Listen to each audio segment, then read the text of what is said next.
Welcome to the Business Buyer Diaries. My name is Nathan Platter. I'm a full-time employee, and I bought a business. I did everything right, from finding the deal, handling all the due diligence on 63 opportunities, and ultimately bought a profitable gym. And boy, was I in for a big surprise as a new owner. I chronicled everything in real time, including the biggest wins to the stressful nights at 2 a.m.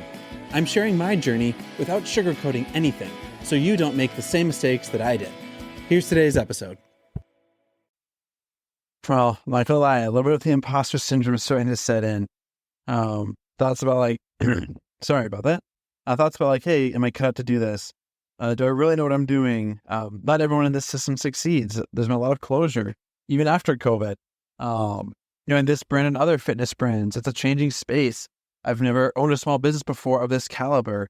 I know data, I know analytics, I know how to fix a broken system. I know like where to go to learn. I know like what actions I need to take when I see certain issues. I've never had to fire someone before. All these thoughts are starting to creep in like, do I really know what I'm doing? And just to acknowledge, no, I don't fully know what I'm doing. And that's okay. I have never done this before, and that's okay. I am kind of terrified, and that's okay. But I'm not going to let fear stop me. I'm just going to use it to acknowledge that's where I need to have my senses up. You're never going to have 100% confidence or guarantee that something's going to work out. What you can do is you can look a step in front of you and then the next step and then have a game plan and diagnose the issues. And this is something that I've been around this space. I've been plugged into this space. I've been a thinker and an advancer in this space, even though I haven't owned the space. And so in my head, I need to ask, is that enough? Is that good enough? Is that enough juice in the engine to get to the next step? And I'm not confidently saying yes, but I'm saying yes, because the confidence will come from proof, from validation.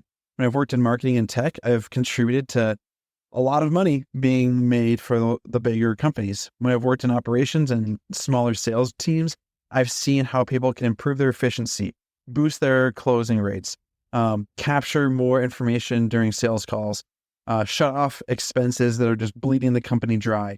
So I've been part of the diagnostic teams, part of the prescription and like next step teams, and also some of the solutions teams and tracking the value created. And so living enough hope and a prayer, like that is where I'm at right now, and realizing I'm not going to let fear stop that. I'm not going to acknowledge or think that like I've got this all and it's a slam dunk and I'm like LeBron James playing against a bunch of fifth graders, though that would be kind of funny to see. So I'm not like going to be dominating and crushing failure, but I'm going to be like, yeah, this is a big challenge. I'm moving on to the next league. I'm going to be competing against higher caliber people that are probably just as scared and just as underqualified as I am, but I know how to win in the minor leagues. I know how to win in the big leagues. So I'm trying to be vulnerable, and I know I'm talking like I know how to do this, and I don't. But I know how to do one thing at a time. I know how to take the next step at a time, and that is enough. That'll be good enough. And the chips will fall where they fall. And I don't know.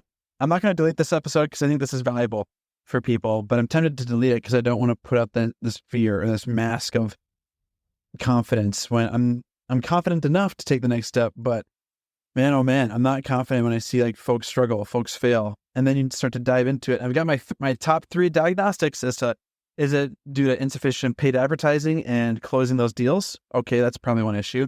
Is it working and performing delivery when you should be hiring out delivery of your product or the thing you sold? Okay, that could be in it as well. Is this something where you're not able to read numbers and see statistically how your business is doing to then put your finger on the one number you need to change first? Okay, well, I know how to do that too. So that's probably where it is, because a lot of folks in the space are good at biology, nutrition, team morale, and team building. When it comes to like marketing, sales generation, closing those deals, getting referrals, like that's a space that a lot of people get stuck on. And that's my forte. And that'll be good enough. That's good enough to take the next step, my man. So things are ready to rock and roll. I sent the stuff back. All people have agreed to the edits for the closing sales. I made the last episode only like a half hour ago. And I realized if I'm feeling shaky, I'm feeling antsy, I got to get it out there because, man, if this can just help a few more people see that they're on the cliff of a big decision and they know they should take the leap, to hear this and help them take that leap, it's worth it. It's worth it. It's worth it. There we go. On to the next one. Time to hash out a few more things for the day. This has been another episode of the Business Buyer Diaries. Subscribe so you don't miss the next episode. I hope you're realizing that business ownership is no cakewalk. Check the podcast notes for a link to the DIY due diligence program, the complete list of show sponsors, and for media inquiries. Music written and composed by Wes Schrock. I'm your host, Nathan Platter. Join me again on the next one.